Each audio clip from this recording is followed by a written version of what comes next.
All right, host team, we have such an amazing opportunity this week with Christmas Eve services, both Saturday, Sunday, and Tuesday.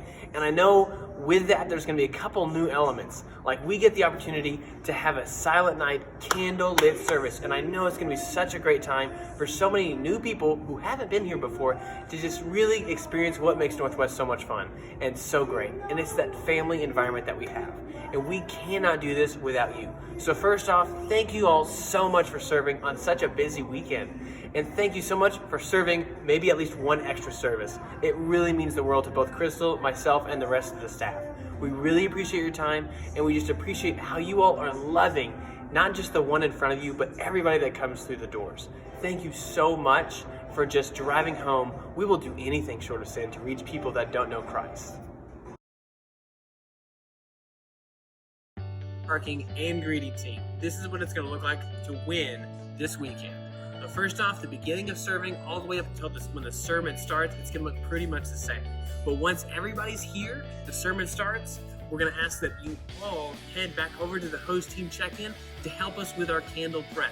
And we're going to do that up until Silent Night starts. Now, when that song starts, it's really important that we all, greeters and parking, head back out to serve in our roles so that we can create an amazing exit experience and just tell people, hey, have a Merry Christmas, and we'll see you next week. All right, hospitality team, this is what it's going to look like to win this weekend with you guys. So first off, we don't have Cheez-Its this weekend. We're actually serving some of these delicious cookies on these trays. Here's the thing, they're not going to go out into the lobby until 15 minutes before service. So we want to make sure that the people that are getting these, as we hand them out to them, are those that are coming in for this upcoming service. So once that sermon starts, it's going to be the key time to go ahead and prep the lobby for the next service. So that's going to be getting the coffees brewed and ready and out there. It's going to be resetting those cookies, leave them in the kitchen, but make sure they're set on the trays to be able to be taken out there for the next service as soon as it's time. After all that's done, we're going to go and ask all the hospitality team to come back over here to the host team check-in to help with our candle prep. We have lots of candles, bags, but it's going to go quick, but we need your help to do it. All right, so once Silent Night is over and everybody's exiting the auditorium, it's going to be our time as the hospitality team to take these buckets filled with candles, ready to go, and labeled for each section. Now, I know what you're thinking. I'm not sure what section's which. We have a map for you, and we'll have it by these so that way you can look at those and be sure to ask us any questions if you're not sure which section is going. We'll help you out.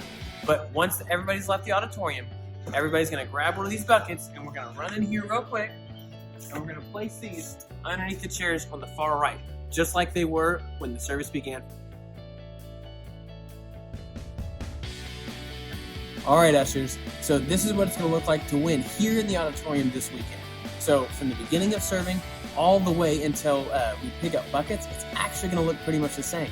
But once you're done collecting the buckets and counting everybody here in the auditorium and in the lobby, we'll need all ushers to head over to the host team check-in to help us with our candle prep for the next service. Important thing here, once we get to minute 53 of the sermon, it's time to make sure you head back in because we're going to have another song right before we do the counting of hands. So, important thing here, keep an eye on the clock, make sure you're in there in time, because right after you count hands, we're also going to do the Silent Night portion. And so, here's what that's going to look like for you as the usher. So once Silent Night begins, there's going to be communication from Ronnie on stage for every single person in the row on the end of it to pick up the white bag that looks like this, full of candles. Now, keep in mind, not every single one of these seats is going to be occupied by someone.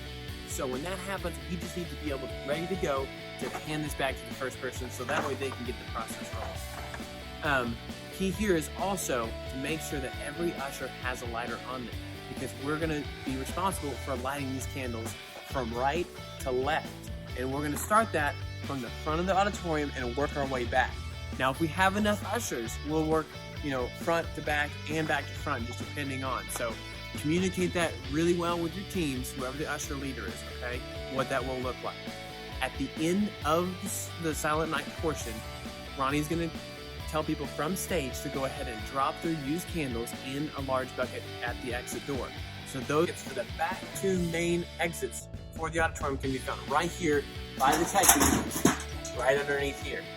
Here's the important thing. The silver bigger ones need to go on this door, where the red ones need to go on that door. Small side door, we didn't forget about it. We actually put these 2 buckets right here. The final thing for us ushers here this weekend, it's a little bit different. It's going to be, what do we do with these candles once everybody's left and we've collected them all?